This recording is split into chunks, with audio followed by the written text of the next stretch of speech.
Here are some of the awards that Between Shades of Grey has earned.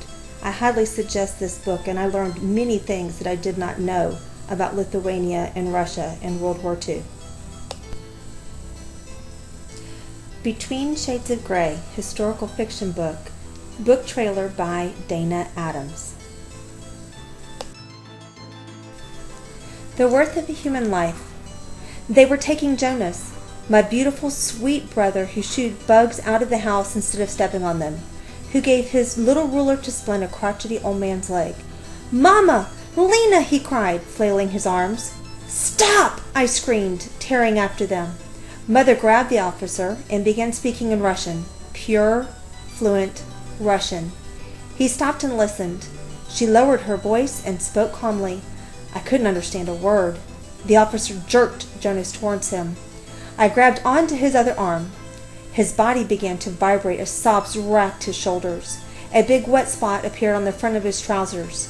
He hung his head and cried. Mother pulled a bundle of rubles from her pocket and exposed it slightly to the officer. He reached for it and then said something to Mother, motioning with his head.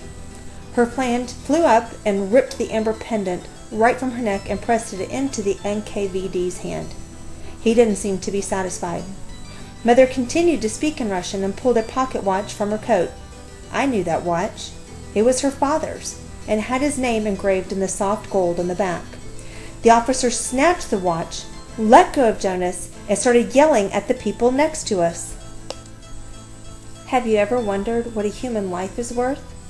That morning, my brother's was worth a pocket watch.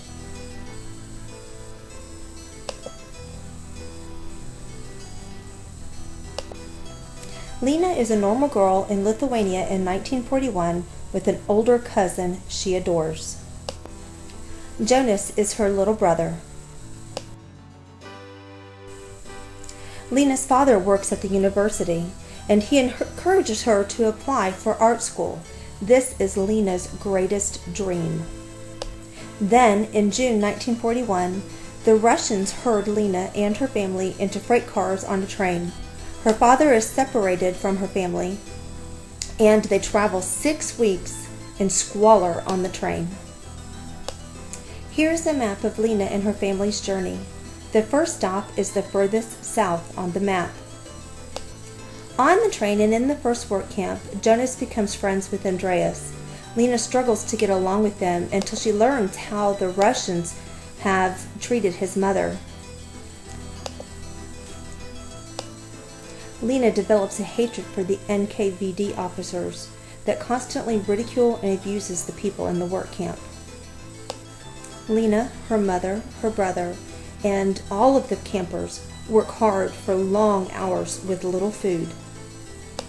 Lena and her mother and the other women work on the collective farm growing beets while Jonas makes shoes for the soldiers. Workers in the camp that pledge allegiance to Russia find out that Nazi Germany has taken Lithuania from the Russians. Is this good for her country, or is it worse? Jonas develops scurvy from the poor eating conditions.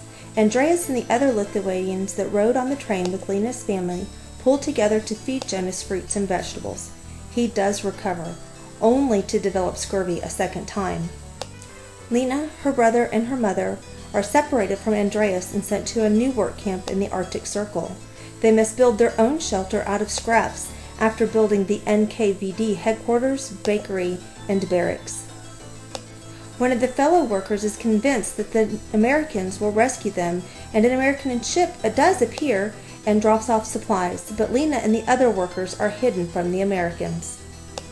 Eventually, Lena's mother and several of the people that they were with die from starvation, disease, and the extreme cold.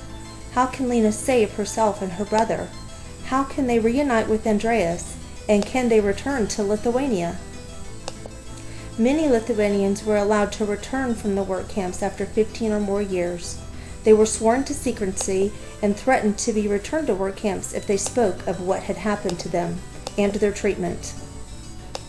But many couldn't keep their silence and wrote or drew their experiences and buried them only to be found later. Is Lena, Jonas, and Andreas some of the lucky ones?